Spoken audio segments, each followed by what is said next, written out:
सातारा जिल्ह्यातील आजच्या top 10 news दिनांक 1 मे 2026. Powered by be vocal for local. आपली खरेदी आपल्या शहरात, आपल्या साताऱ्यात. पाटण शहरातील परीक्षेला गेल्या 2 अल्पवयीन मुलींचे पलायन कोल्हापूर बसस्थानकावर सुखरूप सापडल्या. तपासादरम्यान या मुलींच्या मोबाईलद्वारे संपर्क आणि चॅटिंग त्यांच्याच वयोगटातील मुलांशी. पालकांनी सावध होण्याची गरज. पाटण शहरातील 13 ते 14 वयोगटातील 2 अल्पवयीन मुली रविवारी सकाळी स्कॉलरशिप परीक्षेसाठी घरातून बाहेर पडल्या. परीक्षा संपल्यानंतर दुपारपर्यंत त्या घरी परत न आल्याने कुटुंबियांची धावपळ उडाली. रात्री उशिरा पालकांनी पाटण पोलीस ठाण्यात धाव घेत तक्रार दिल्यानंतर पोलिसांनी तातडीने तपासात चक्र फिरवली.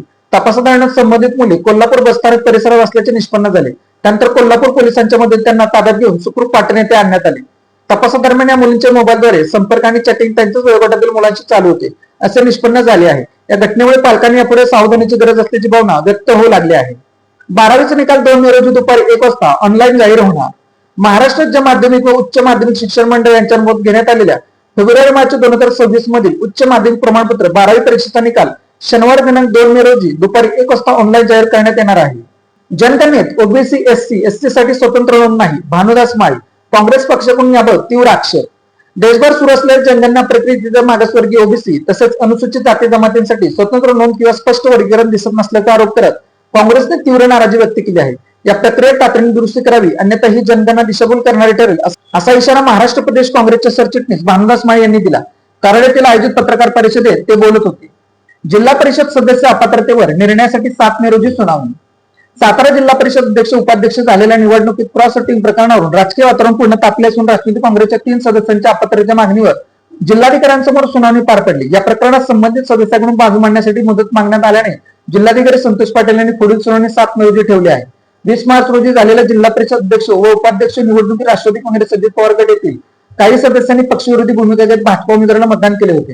या क्रॉस वोटिंगमुळे भाजपला सत्तास्थान मिळाले. यामध्ये कामेश कांबळे, लता कर्णे आणि ऋतुजा जगताप या सदस्यांचा समावेश आहे. सातारा जिल्हा परिषद अपहरण नाट्य 2 मेला पुढील सुनावणी.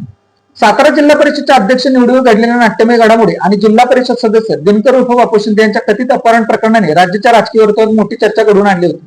याच प्रकरणातील संशयित आरोपी अनिल देसाई, संदीप मांडवे आणि त्यांच्यावर ग्रामीण रुग्णालयात उपचार करणारे वैद्यकीय अधिकारी डॉक्टर देशमुख अशा तिघांची महाबळेश्वर न्यायालयात महत्त्वाची सुनावणी पार पडली. या प्रकरणाने आता वेगळे वळण घेतले असून तपासी पोलीस अधिकारी, पोलीस निरीक्षक देवकरे यांच्या जबाबाकडे सर्वांचे लक्ष लागले आहे. कोयना धरणातील जलाशयात बेपत्ता झालेला वनमजुराचा मृतदेह 6 दिवसानंतर सापडला. कोयना धरणातील जलाशयात बेपत्ता झालेला वनमजूर सतीश बाबू येगडे, राणा खुडपलेवाडी, तालुका पाटण यांचा मृतदेह 6 दिवसानंतर आढळून आला. या घटनेमुळे परिसरात हळहळ व्यक्त होत आहे. सह्याद्री व्याघ्र प्रकल्पात कार्यरत असलेले येडगे हे किसरुळे नियत क्षेत्रात काम करत असताना 6 दिवसांपूर्वी संशयित जलाशयात होडीद्वारे प्रवास करताना बेपत्ता झाली होती. त्यानंतर स्थानिक ग्रामस्थांचे सह्याद्री ट्रेकर्स महाबळेश्वर सातारा येथील शोध पथकाने त्यांचा शोध सुरू होता. अखेर बुधवारी सकाळी 10:30 वाजण्याच्या सुमारास कोयना धरणाच्या छत्रपती शिवाजी महाराज जलसागरातील वाजेगाव पाण्याच्या काठाजवळ त्यांचा मृतदेह आढळून आला. या प्रकारात अपघात आहे की अन्य काही कारण आहे याबाबत शवविच्छेदन अहवालानंतर स्पष्ट होईल अशी माहिती वन परिक्षेत्र अधिकारी साळुंके यांनी दिली. सातारा स्थानिक गुन्हे शाखेची मोठी कामगिरी. 2 जण ताब्यात, 13 दुचाकी जप्त.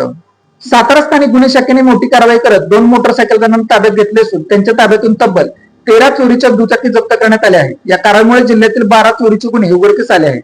29 एप्रिल रोजी मिळालेल्या गोपनीय माहितीनुसार एमआयडीसी कार्यालय बस स्टॉप परिसरात 2 संशयित इसम चोरीची नंबर प्लेट असलेली मोटरसायकल विक्रीसाठी घेऊन येणार असल्याची माहिती पोलिसांना मिळाली. त्यानुसार सापडून सायंकाळी 4:30 सुमारास दोघांना ताब्यात घेण्यात आले. या प्रकरणात ओमकार भाऊसोम आणि वैभीस राहणार बोडूक तालुका गटाविरोधात अटक करण्यात आली असून एक विधी संघर्षग्रस्त बालक देखील ताब्यात आहे. दहिवडे गोंदवले मार्गावर वाहतूक बदल. 2 मे ते 25 मे दरम्यान रस्ता बंद. दहिवडी पोलीस ठाणे हद्दीत दहिवडी ते गोंदवले बुद्रुक दरम्यान सुरू असलेल्या पुलाच्या काँक्रीकरणाच्या कामामुळे या मार्गावरील वाहतुकीत तात्पुरता बदल करण्यात आला आहे. सदर कामकाज सुरळीत पार पाडण्यासाठी वाहतूक कोंडी टाळण्यासाठी हा निर्णय घेण्यात असल्याची माहिती पोलीस अधीक्षक निखिल पिंगळे यांनी दिली. दिनांक 2 मे 2026 रोजी पहाटे 12 वाजल्यापासून ते 25 मे 2026 रोजी रात्री 12 वाजेपर्यंत दहिवडी गोंदवले बुद्रुक मार्गावर सर्व प्रकारची वाहतूक पूर्णपणे बंद राहणार आहे.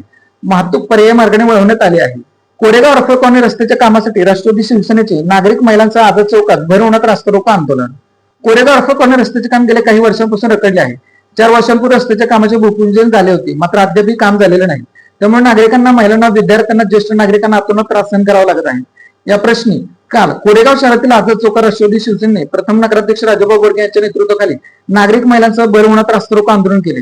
रस्ता लवकरात लवकर करावा अशी मागणी केली. तसेच आरएमसी कॉन्क्रीट मिक्सरची वाहतूक शुक्रवारपासून पूर्ण रोखणार असल्याचा इशारा यावेळी देण्यात आला. सातारा महाबळेश्वर बसमध्ये महिला प्रवाशाची फसवणूक. गुंगी देऊन नागिने मोबाईल नापास. सातारा ते महाबळेश्वर या बस प्रवास दरम्यान एक महिला प्रवाशाची फसवणूक झाल्याची घटना समोर आली आहे.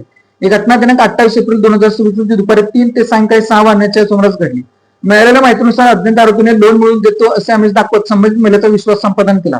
त्यानंतर पिण्याच्या पाण्यातून गुंगीकारक पदार्थ देऊन तिला बेशुद्ध केले. या अवस्थेचा फायदा घेत आरोपीने तिच्या गळ्यातील सुमारे 2 तोळ्यांचे मंगळसूत्र तसेच विवो कंपनीचा मोबाईल चोरून नेला. घटनेनंतर पीडितेला शुद्ध आल्यानंतर प्रकार उघडकीस आला. या प्रकरणी महाबळेश्वर पोलीस ठाण्यात गुन्हा दाखल करण्यात आला आहे. Made in Satara bags. Satara शहरातील महिलांनी बनवलेल्या उत्तम प्रकारच्या बॅग. संपर्क 9594 415 115. Lalit tailors. Look good feel good. शाळा, कॉलेज, विविध व्यवसाय या ठिकाणी लागणारे जॅकेट बनवून मिळवण्याचे योग्य ठिकाण पवई नाका सातारा. सातारा जिल्ह्यातील अशाच विश्लेषणात्मक बातम्यांसाठी जिल्हा सातारा या न्यूज चॅनलच्या सर्व सोशल मीडिया प्लॅटफॉर्मला फॉलो करा.